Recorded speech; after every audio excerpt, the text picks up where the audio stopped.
what's going on YouTube? This is gonna be a really fun video here.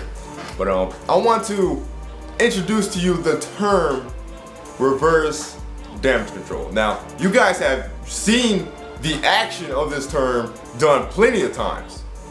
You know, you've been seeing it for a while now, but what I'm doing is I'm naming the action. You see what I'm saying? I'm giving it a name.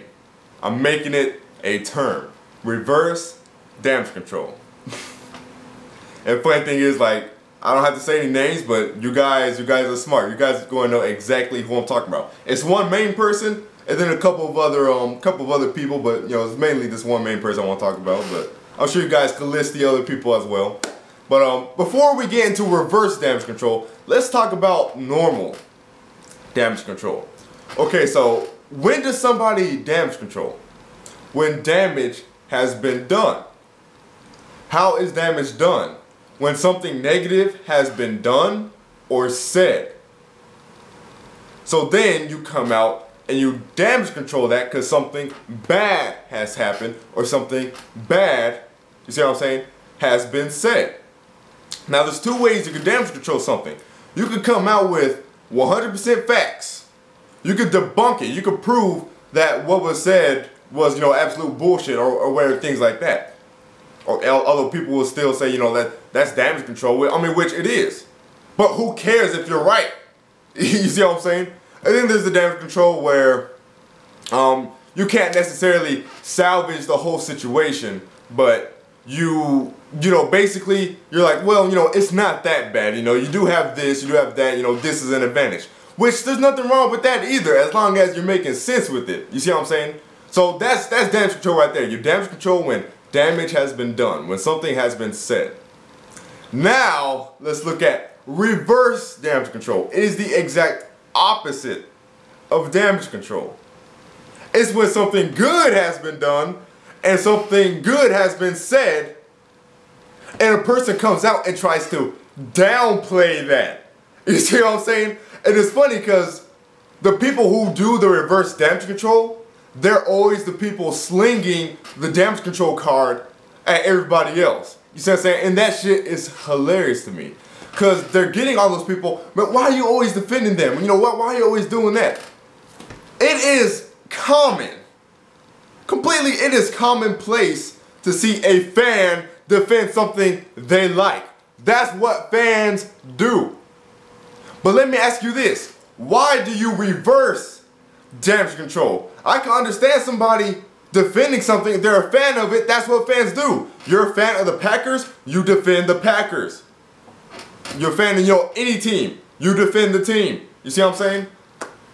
But why do you feel the need to come out and downplay every good thing that happens to a certain company? You see what I'm saying? Now, that's sad. You want to talk about damage controlling? It's sad. Reverse damage controlling is even sadder because you actually, I'm not saying this particular person gets mad over it, but you get afflicted.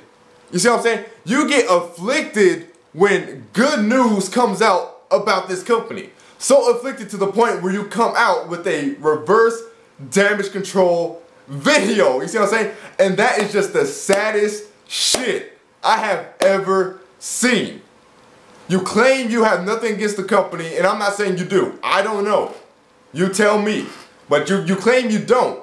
But like, if that's the case, why do you come out and reverse damage control every single time something good happens with that company? That is 50 times worse than regular damage control will ever be. Because that's just defending. Fans defend shit they like. That's what they do. There's nothing wrong with that. But when you have to downplay, you know, a good thing, you see what I'm saying, every single time. Bayonetta 2 announced as a Wii exclusive. Game was shit. Game was shit. And I know you checked the Metacritic score.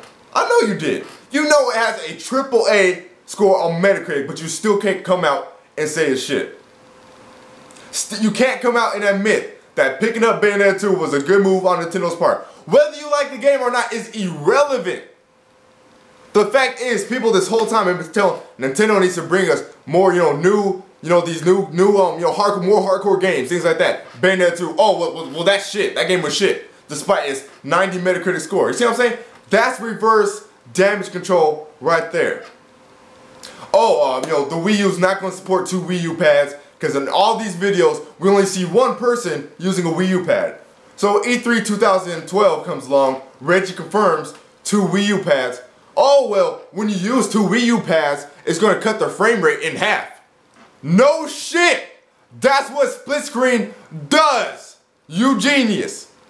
When you're doing split screen local multiplayer, it cuts the frame rate.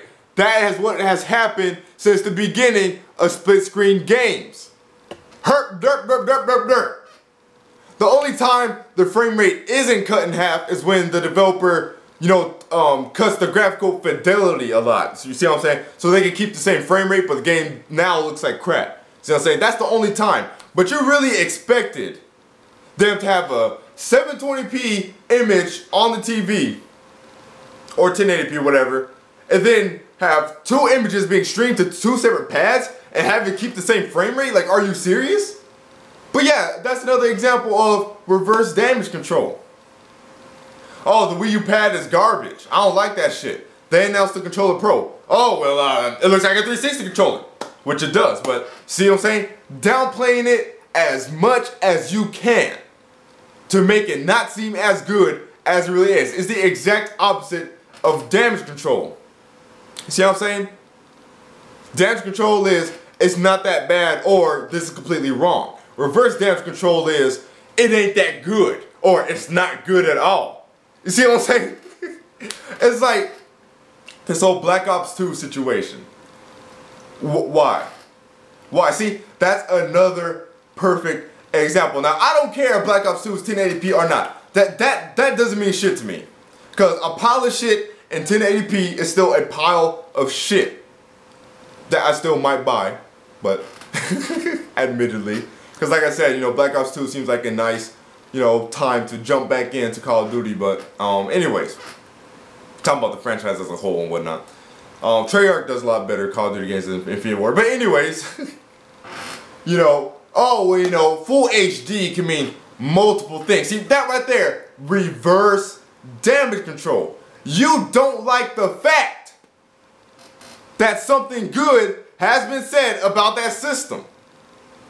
And you could twist this, you could turn it out to be whatever the hell you want it to be. This is what it is.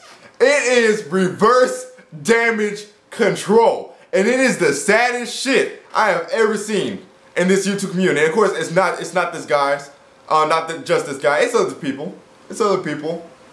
You know, I go to a Black Bomb video. He's talking about how good The Last Story is. I see a comment from this guy.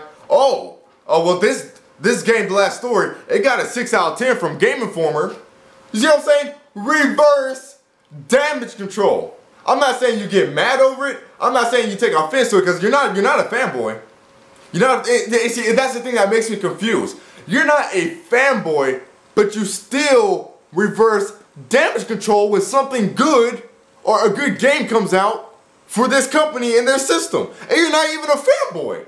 Why is that? Like, I'm confused. I am so confused. And the same goes for your subordinate, for your apprentice. I don't understand it. Well, he doesn't do it as much, but he's done it a couple times. He did it with the Bayonetta situation. I don't understand it. Skyward Sword comes out. Everybody clung to that 7 out of 10 GameSpot review. Everybody clung to that one review.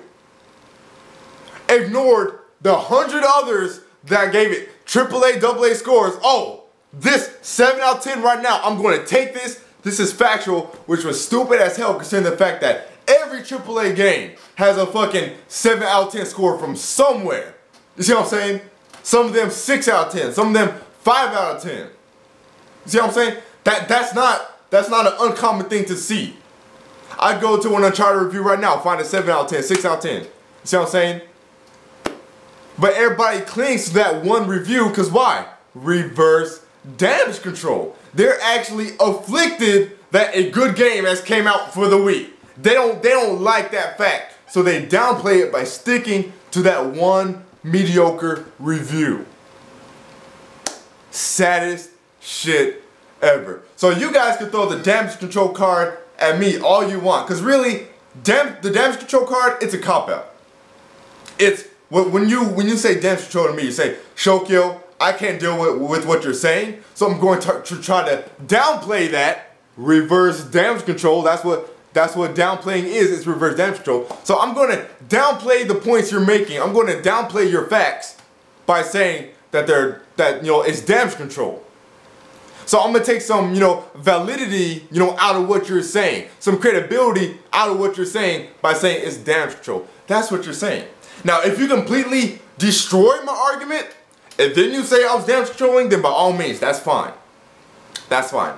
But when you come out the gate, you don't touch my argument at all. When you come out the gate and you say it's damage control, then you're basically admitting that you can't fuck with what I'm saying. Not at all. That's it for this video. I expect to get a Skype call soon, because whenever I make a video like this, they automatically hop on Skype and they try to call me in. But that's it for this video. I'll see you fools later. Peace.